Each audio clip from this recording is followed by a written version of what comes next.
On the coast of New Jersey stands a boardwalk that once glittered with promise.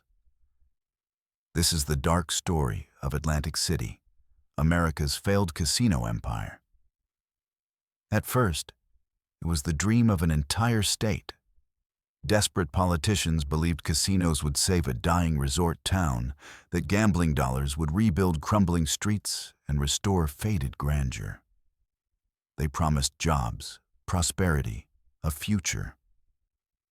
Instead, Atlantic City became a monument to American delusion, a place where billions were spent and lost, where fortunes evaporated, where workers built empires for men who walked away from bankruptcy while they lost everything.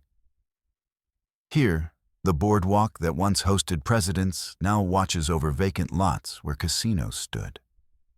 The glittering palaces that promised endless wealth now sit shuttered and silent. The dream that was supposed to last forever barely survived 40 years before it began to collapse. This is not just a story about gambling. It's about what happens when a city sells its soul for a promise that was never real. About construction workers who built monuments to greed that would destroy their livelihoods. About the gap between what Atlantic City's casino empire claimed to be and what it actually was. How did one city become America's second chance at Las Vegas and then watch it all fall apart? What dark truths lie beneath the neon and marble? And most importantly, who actually paid the price when the dream died? If you enjoy deep investigations into American estates, failed empires, and the families and forces that built them, please like, subscribe, and tell me in the comments which estate or place to explore next. Your support makes these detailed stories possible. Thank you for being here. Let's begin. Part 1. The Island That Time Forgot. The island sat empty for centuries. Sand dunes, scrub grass, salt air. The Lenni Lenape Indians came in summer, fished the abundant waters, gathered what the land offered, then returned to the mainland before winter storms arrived. They called the island Absagami, Little Water, because you could see across the bay to the opposite shore. No European settler wanted it. The sand was worthless for farming. The location was too exposed. Access required crossing miles of treacherous marshland. In the late 1670s, Thomas Budd became the first recorded owner, receiving the island as settlement of a debt. The mainland property was valued at 40 cents per acre. The beach land went for 4 cents. That should have been the end of the story. A forgotten barrier island where nothing would ever happen. Then came the railroad. In 1852, Dr. Jonathan Pitney, a physician practicing in the mainland village of Absecon, had a vision. The new industrial cities of the Northeast, Philadelphia, New York, were choking their residents with smoke and disease. Physicians prescribed sea air as medicine. Wealthy patients traveled to distant coastal resorts to breathe clean Atlantic breezes and bathe in salt water. Why not bring them here? Pitney lobbied for a railroad to connect Philadelphia to the island. He found backers willing to gamble on beach land that had been valueless for 2 centuries. In 1854, the city was incorporated. A civil engineer from Philadelphia named Richard Osborne printed the first map. He needed a name. Atlantic City. Simple, geographic, aspirational. On July 1st, 1854, the first train arrived. Visitors stepped off onto a narrow sandy spit, squinting against the glare. There were a handful of boarding houses, a few crude structures. The ocean, endless and indifferent. It was not promising, but it was accessible. For the first time, middle-class Philadelphians could reach the beach in a few hours instead of several days. The question was whether they would come. They came. By the late 1860s, small hotels lined the beach. Visitors strolled from the rail station to the shoreline and back, tracking sand everywhere. Hotel owners complained. Sand filled their lobbies, clogged their carpets, ruined their interiors. In 1870, Alexander Boardman, a conductor on the Atlantic City-Camden Railroad, was asked to solve the problem. He proposed a simple solution: build a wooden walkway from the beach into town, 8 feet wide, 1 foot above the sand, costing half the town's tax revenue that year. The first boardwalk was temporary, taken up each winter. It was replaced in 1880 with a larger, permanent structure. On June 16, 1880, Atlantic City was formally opened with fanfare the region had rarely seen. A resort was born, but it was fragile. On September 9, 1889, a devastating hurricane struck. The boardwalk was destroyed. Whole sections, rails and benches still intact, were blown blocks inland. Most of the city sat under 6 feet of water.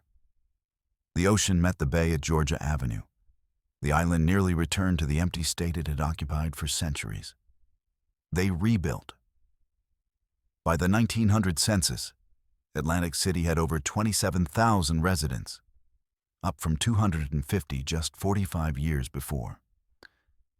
Nearly 2/3 of the city's 6,500 dwellings were cottages, elaborate 2- and 3-story private homes, summer retreats for prominent doctors and businessmen from Philadelphia.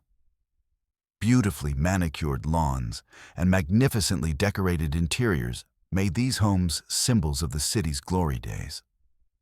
Along the boardwalk, amusement piers began appearing.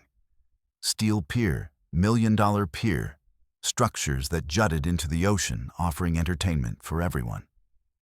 The Diving Horse, Dr. County's premature infant exhibit, where fragile newborns were displayed in incubators while the doctor pioneered neonatal care. Marathon dance contests, sideshows, something for every taste. But the season was short. Memorial Day to Labor Day, 3 months. The rest of the year, the city was a ghost town. In 1921, a 16-year-old girl from Washington became the first Miss America.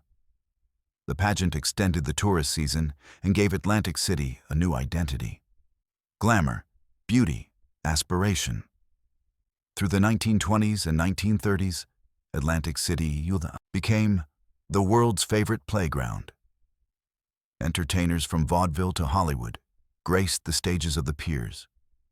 Glamorous hotels, the Traymore, the Shelburne, the Marlborough Blenheim, drew guests from around the world. The city's future seemed bright. Then came World War II. After the war, something changed.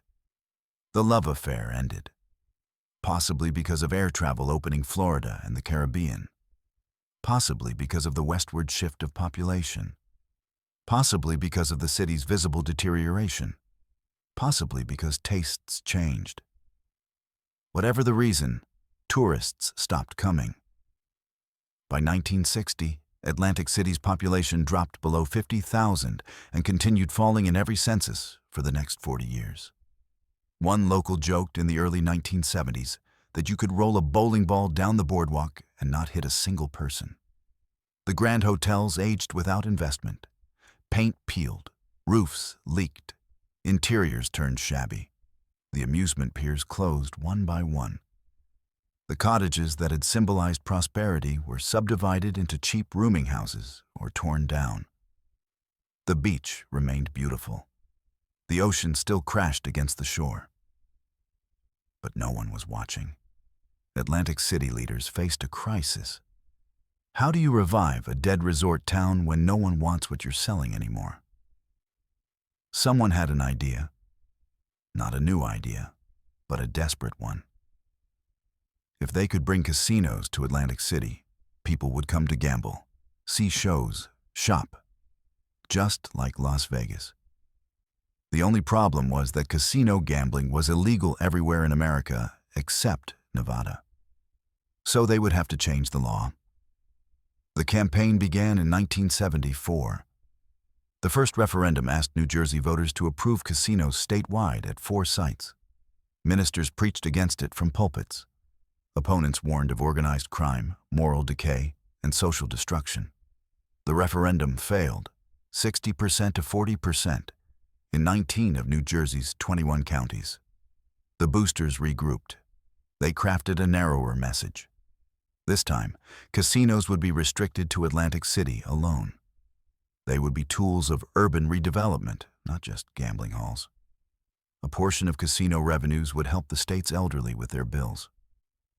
On November 2, 1976, the second referendum passed by the narrowest margin, approximately 1.5 million votes in favor, 1.14 million opposed. Just 56% approval. Atlantic City erupted in celebration. People danced on the boardwalk. The dream was real.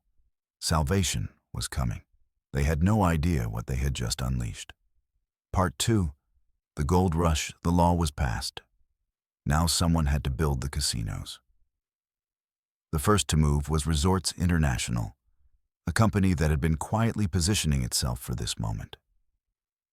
In August 1976, 2 months before the referendum even passed, Resorts purchased 67% of the Leeds and Lippincott Company, which owned the Chalfonte Haddon Hall, a fading hotel complex on the boardwalk. Resorts paid $289 million for a property that had opened in 1868 as a 3-story wooden Quaker rooming house. By 1976, the Chalfonte Haddon Hall was tired, outdated, barely surviving. But its location was perfect. And under the new law, existing hotels could be converted into casinos. Construction began immediately. Workers gutted the interiors. They installed casino floors, 60,000 square feet of gaming space. They added restaurants, showrooms, and hotel rooms. They modernized everything: electricity, plumbing, heating. The work was frantic. Resorts wanted to be first. First meant everything. On May 26, 1978, at 10 a.m., Resorts International opened its doors. Governor Brendan Byrne cut the ceremonial ribbon. Crowds lined the boardwalk. People had been waiting for hours. Initial gaming laws only allowed casinos to operate 18 hours during the week and 20 hours on weekends. This created chaos. Massive lines formed outside resorts. People waited for hours just to get inside. Once in, they stayed. Slot machines rang constantly. Table games filled every available seat. Money poured in. Resorts made millions in its first weeks. The success was intoxicating. Other companies watched and decided they wanted in. Caesars came next, opening in 1979.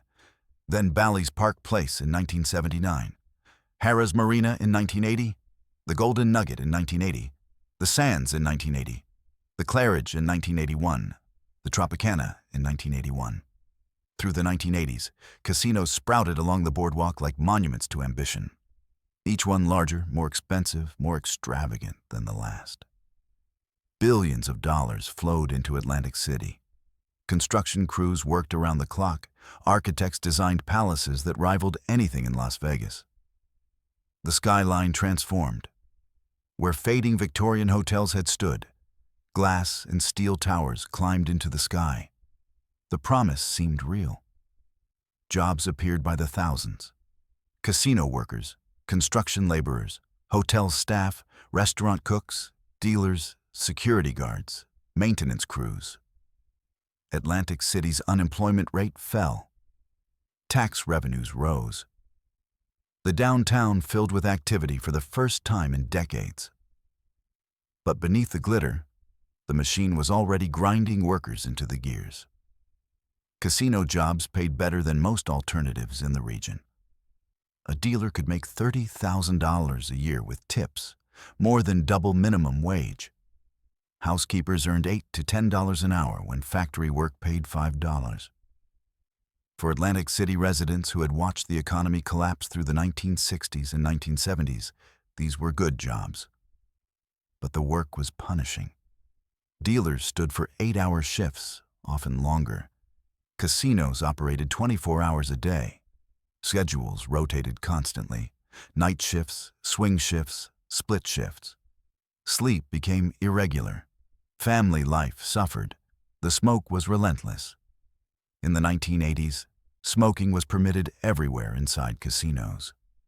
Dealers breathed secondhand smoke for 8 hours straight, night after night, year after year. Many developed chronic respiratory problems.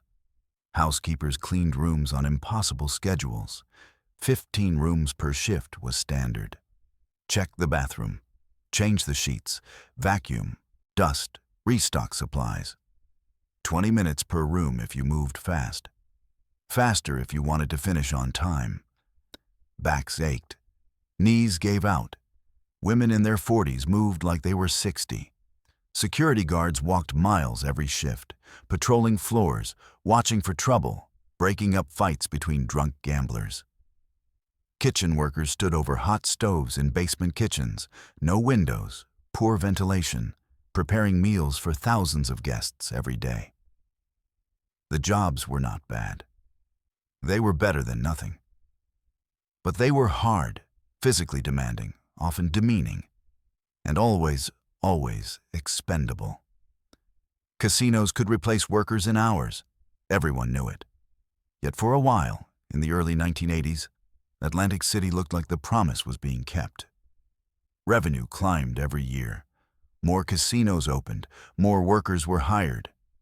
The city collected taxes and started repairing infrastructure that had rotted for decades. Then someone noticed something troubling. All the money flowing into the casinos was not flowing into Atlantic City. It was flowing through Atlantic City and out the other side. Casino companies were headquartered in Nevada, in other states, in other countries. Profits left the city immediately, wired to corporate accounts far away. The buildings stayed.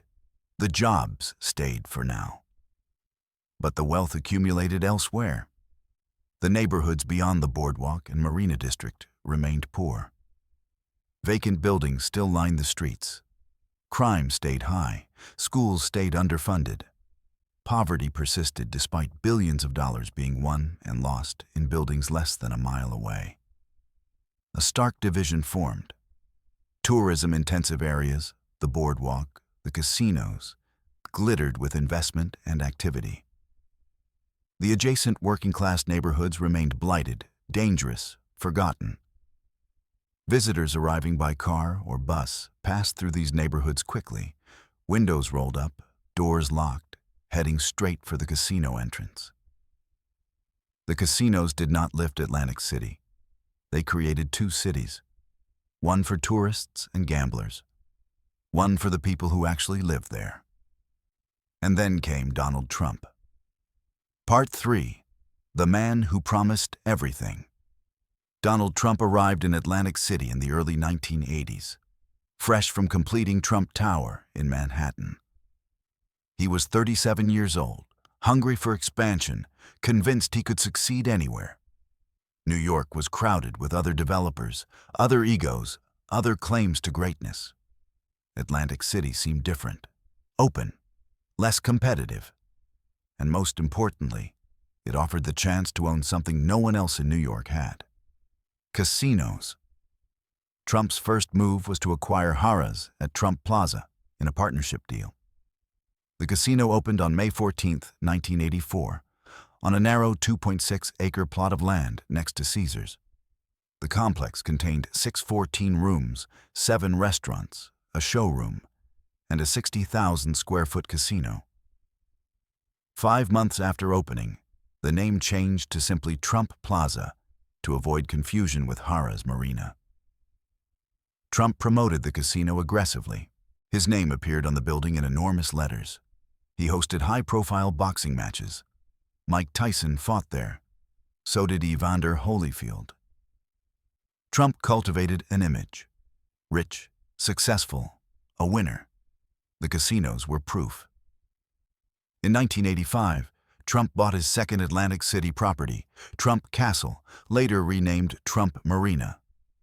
The acquisition solidified his presence. He now controlled significant boardwalk real estate and was positioning himself as a major player. But Trump wanted more. He wanted to dominate. He wanted a property so large, so impressive, that it would overshadow everything else in Atlantic City. he found his target: the Taj Mahal. Resorts International, the company that had opened Atlantic City's first casino, had been building an enormous new property. The Taj Mahal was conceived as the largest, most luxurious casino in the world. But during construction, Resorts International's founder, James Crosby, died suddenly. The company went into flux. The project stalled, half-finished, a massive white elephant eating money with no revenue. Trump saw an opportunity. After a corporate battle with talk show host Merv Griffin, Trump won control of the unfinished Taj Mahal. Griffin got Resorts International's other properties. Trump got the future. The cost was staggering. Trump spent approximately $1 billion to complete the Taj Mahal. It was financed heavily with junk bonds, high-risk, high-yield loans given to companies with low credit ratings. The bonds carried interest rates around 14%. That meant the Taj had to generate roughly $94 million per year just to pay the debt, and approximately $1 million per day to turn a profit. Trump promised it would work. He hired the best people. He spared no expense. The Taj Mahal would have marble everywhere, enormous glass walls, onion domes modeled after the real Taj Mahal in India. It would be, Trump declared, the eighth wonder of the world. Financial analyst Marvin Rothman was skeptical. In February 1990, before the Taj opened, Rothman published a research note warning that the casino was unlikely to succeed. The debt load was too high. Atlantic City's market couldn't support another mega casino. The Taj would cannibalize Trump's other two properties.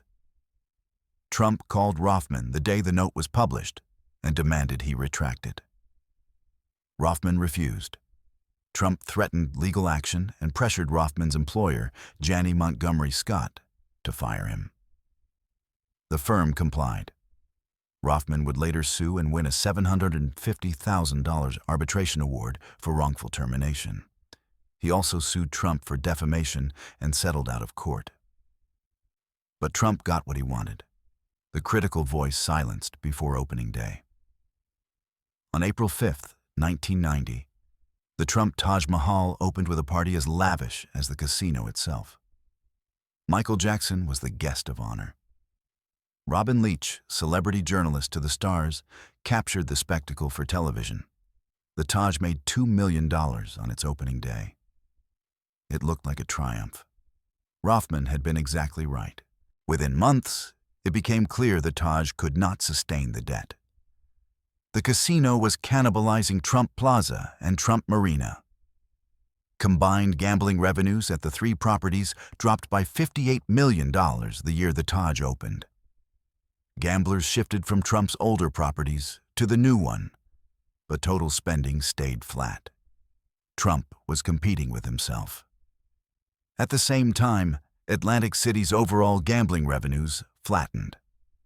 After more than tripling through the 1980s as new casinos opened, revenue growth in 1990 was just 1.35%. A national recession was making gamblers more cautious.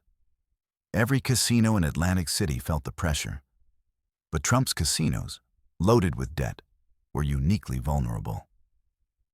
In August 1990, New Jersey regulators issued a grim report.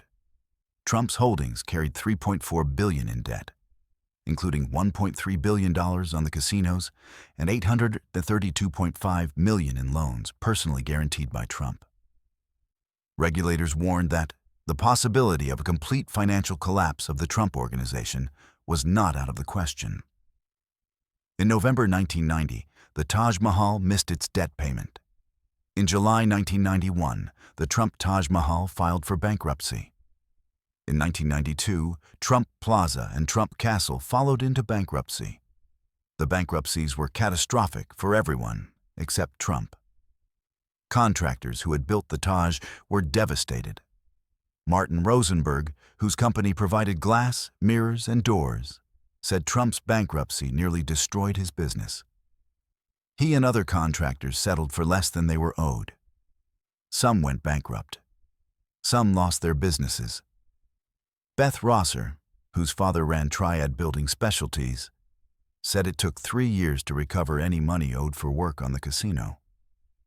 Trump crawled his way to the top on the back of little guys, one of them being my father, she said.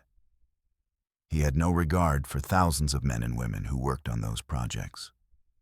Workers lost jobs as the casinos cut staff to reduce costs. Union employees saw benefits slashed. Pensions were threatened. The promises made during the boom years evaporated in bankruptcy court.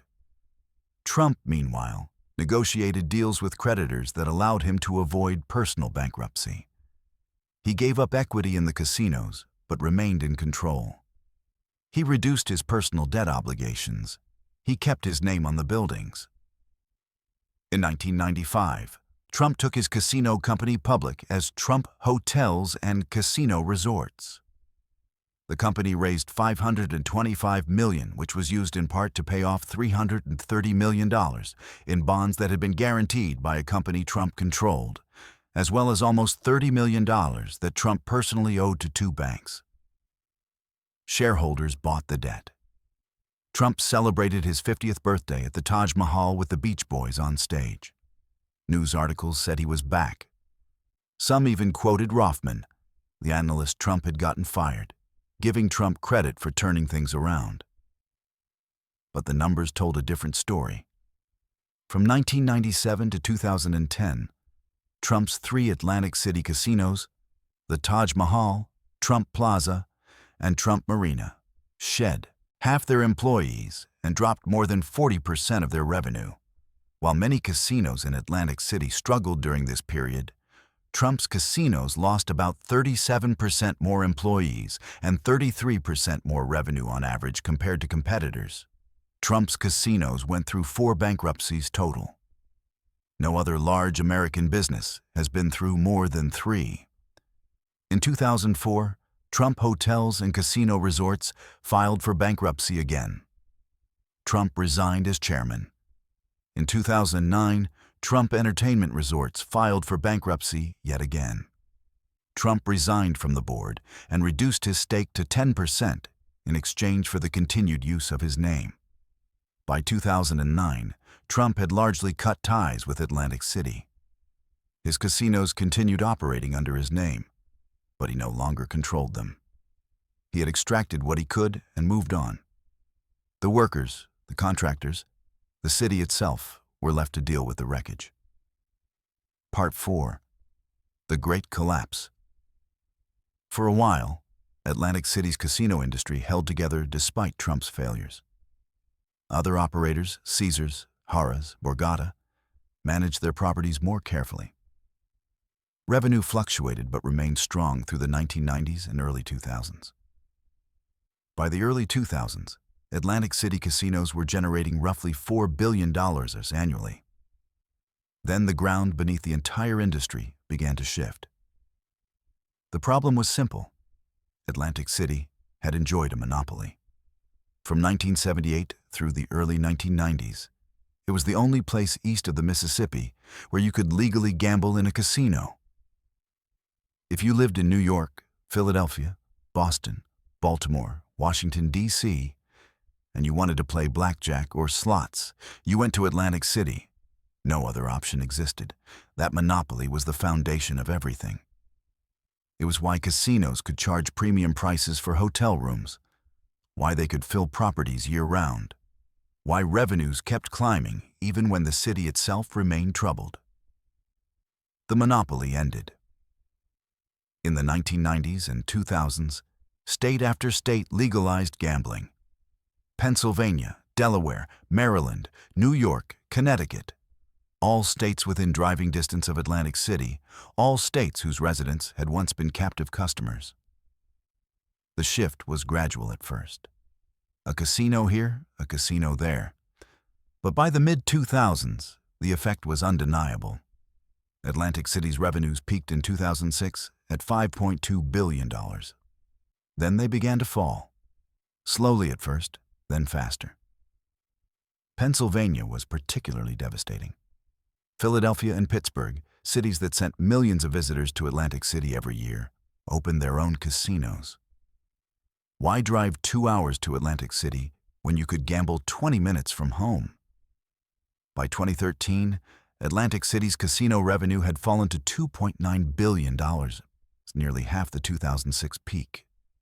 Casinos that had seemed invincible were now struggling to cover operating costs.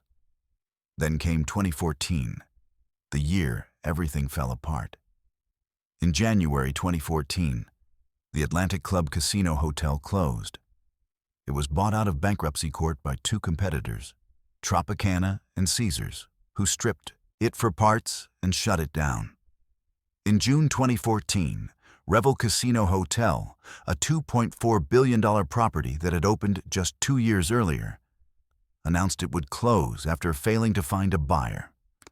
Revel had been conceived as a different kind of casino, a seaside resort that happened to have gambling rather than a gambling hall with hotel rooms attached. It banned smoking entirely, a first for Atlantic City. It had no buffet, no daily bus trips, no players' club.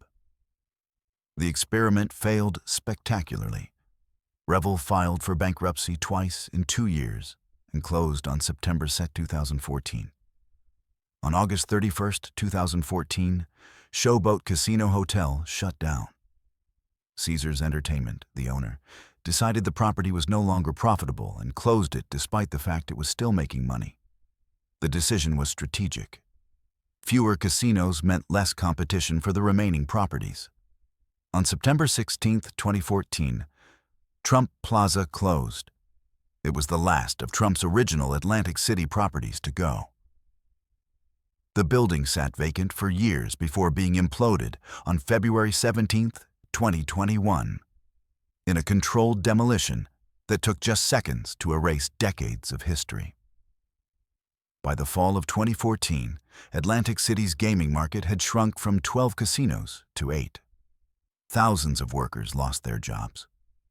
On September 3, 2014, newly jobless casino workers lined up at the Atlantic City Convention Center to apply for unemployment benefits. The same day, Miss America contestants arrived in town. The contrast was brutal.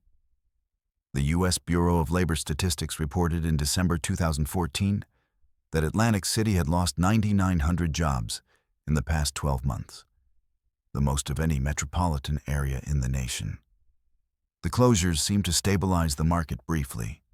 The remaining 8 casinos, Borgata, Caesars, Harrah's, Tropicana, Golden Nugget, Bally's Resorts, and the struggling Taj Mahal, split the reduced customer base. But the damage was deep. In 2016, the Trump Taj Mahal closed for good. The property's new owner, billionaire Carl Icahn, had tried to make it profitable, but could not. A labor dispute over health insurance and pension benefits turned into a strike. Icahn announced the casino would shut down rather than restore benefits that had been cut in bankruptcy court. Union President Bob McDevitt blasted Icahn. This titan of Wall Street is utterly incapable of making a decision unless it is mean-spirited and benefiting him alone. The great dealmaker would rather burn the Trump Taj Mahal down just so he can control the ashes. Icahn responded, "What is my obligation? I give hundreds of millions to charity, but this is a business, it's not a charity." The Taj Mahal closed on October 10, 2016. Nearly 3,000 workers lost their jobs. The building sat dark and empty until it was purchased and reopened in 2018 as the Hard Rock Hotel and Casino. Between 2014 and 2016, 5 of Atlantic City's 12 casinos closed. The city was sent reeling. The neighborhoods that had always been poor got poorer. Property values collapsed. Foreclosures spiked. In 2019, Atlantic City had the highest foreclosure rate in the nation. Vacant buildings multiplied. Crime rose. The school system struggled. Basic city services were cut. The casinos that promised to save Atlantic City had failed. Worse, they had extracted billions of dollars while leaving the city itself in ruins. The workers who had built the empire, who had cleaned the rooms and dealt the cards and served the meals, were cast aside. the promise had been a lie from the beginning. Part 5. The reckoning. Stand on the Atlantic City boardwalk today and look around. The ocean is still beautiful. The beach is still there. The boardwalk itself, rebuilt multiple times, stretches for roughly 4 miles. 9 casinos remain operational: Borgata, Hard Rock, Ocean, Caesars, Harrah's, Tropicana, Resorts, Golden Nugget, and Bally's. In 2024, these 9 casinos generated $3.31 billion in total net revenue, a slight decline from 2023. But gross operating profits fell by 9.3% to $675.1 million. Only 2 casinos, Caesars and Hard Rock, saw profits increase. The other 7 saw profits decline, some dramatically. Bally's profits plummeted 76% to just $2.5 million. Resorts fell 43.8%. Golden Nugget dropped 39.5%. Rising costs, inflation, reduced visitation, and consumer spending pullbacks were blamed. Atlantic City welcomed approximately 18 million visitors in 2024, a 1.2% increase from 2023. But that increase did not translate into profits. The city is trapped, dependent on an industry that is slowly failing, unable to diversify because the casinos dominate the economy. Watching neighboring states open more casinos and siphon away more customers. Mark Giannantonio, president of the Casino Association of New Jersey, remains publicly optimistic. He predicts a renaissance, forecasting that the 2025 summer will begin a new era for Atlantic City. The workers are less optimistic. Phyllis Baxter, who worked at Showboat before it closed in 2014, remembers her shift from 4 a.m. to noon. "It was like a family," she said. After Showboat closed, she struggled to find work. Eventually, she retrained as a massage therapist, but the physical demands were too much. Now she works for the New Jersey Department of Children and Families in an office job far from the casinos. Madalina Popescu worked at Revel. She was pregnant when the casino closed. "I followed the crowd. I did file for unemployment. I was scared," she said. After giving birth, she attended school for 6 months to become a pharmacy technician. "I left 1 month before Revel closed. It was too sad. I cried." These are the human costs. The workers who built Atlantic City's casino empire, who kept it running, who believed the promise, and who lost everything when it fell apart. The contractors who built the Taj Mahal and were never fully paid. The families who lost homes in the foreclosure crisis. The children who grew up in neighborhoods that casinos were supposed to revitalize but never did. Atlantic City's story reveals uncomfortable truths about American capitalism. That wealth does not trickle down. That corporations extract value and leave wreckage. That promises made to desperate people are rarely kept. The casinos were supposed to save Atlantic City. Instead, they created a dependent economy that enriched distant shareholders, while local residents remained poor. They created thousands of jobs, but those jobs were hard, low-paid, and precarious. They generated billions in revenue, but that revenue flowed out of the city immediately. The grand hotels that once symbolized hope now symbolize failure. Trump Plaza, imploded in 2021, left a vacant lot that still sits empty. The former Revel, now Ocean Casino Resort, went through multiple bankruptcies and ownership changes before stabilizing. The Showboat, once a thriving casino, reopened as a non-casino hotel, a shadow of what it was. The environmental costs were rarely discussed. Keeping casinos running 24 hours a day requires enormous amounts of energy. Water consumption for thousands of hotel rooms and elaborate fountains strains local resources. The barrier island on which Atlantic City sits is increasingly vulnerable to rising sea levels and stronger storms. Climate change threatens the very ground beneath the boardwalk. The moral calculus is harsh. Casino gambling is, at its core, a transfer of wealth from gamblers to casino owners. The house always wins. The odds are mathematically stacked against every player. Casinos do not create value. They extract it. Atlantic City sold itself on the fantasy that this extraction could fund a city, that gambling losses could become public good, that an industry built on addiction and mathematical advantage could serve as an economic foundation. It could not. The experiment has largely failed. Atlantic City remains poor. The casinos remain fragile. The workers remain vulnerable. And the promise that started it all, that casinos would save a dying resort town, has been revealed as the delusion it always was. Part 6. What we choose to remember. Walk the boardwalk at night. The neon still glows. The casinos still operate. Slot machines still ring. Dealers still shuffle cards. The machine keeps running. But the dream is dead. Atlantic City's casino empire was built on a series of lies. That gambling could revitalize a city. That corporate profits would create shared prosperity. That the workers who powered the industry would be protected. That the boom would last forever. Every lie has been exposed. The workers who built the Taj Mahal, who cleaned the rooms at Showboat, who dealt cards at Trump Plaza, understood something the boosters and politicians and investors never did. They understood that the casino empire was fragile, that it depended on monopoly and delusion, that when the monopoly ended and the delusion faded, everything would collapse. They were right. The question now is what Atlantic City becomes next. The casinos that remain are struggling. Competition from neighboring states intensifies every year. Online gambling grows, offering convenience that physical casinos cannot match. New York is planning 3 new casinos just outside New York City, a development that could cost Atlantic City 20% to 30% of its revenue. Some experts predict more closures. Some predict stabilization. No one predicts a return to the glory days. The boardwalk will remain. The ocean will keep crashing against the shore.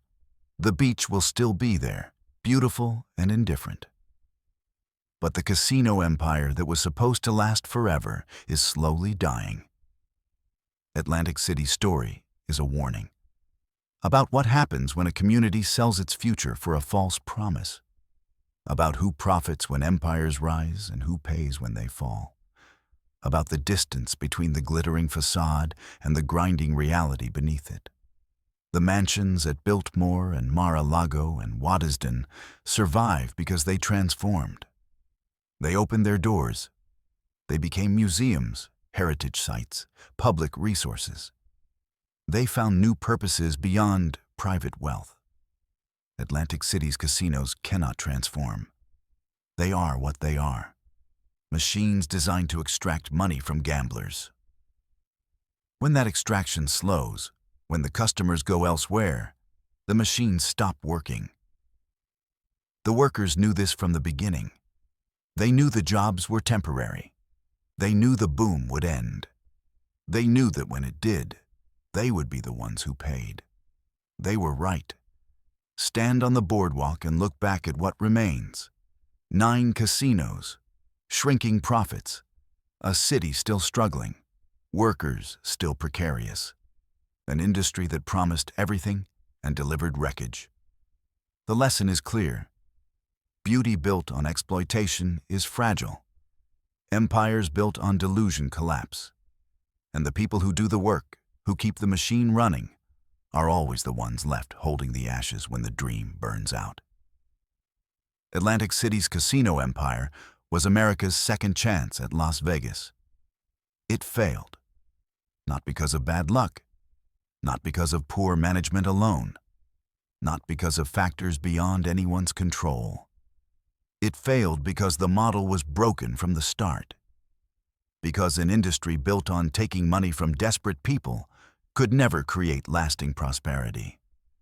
Because corporate profits and community well-being operate on different logics, and only one of them wins. The casinos won. Atlantic City lost. The workers paid the price. The boardwalk remains. The ocean is still beautiful. The buildings still stand, some of them. But the dream is dead. It was never real. And everyone who worked in the shadow of those towers knew it all along. If you enjoyed this investigation into America's failed casino empire, please like this video and subscribe to the channel. Your support makes these detailed stories possible.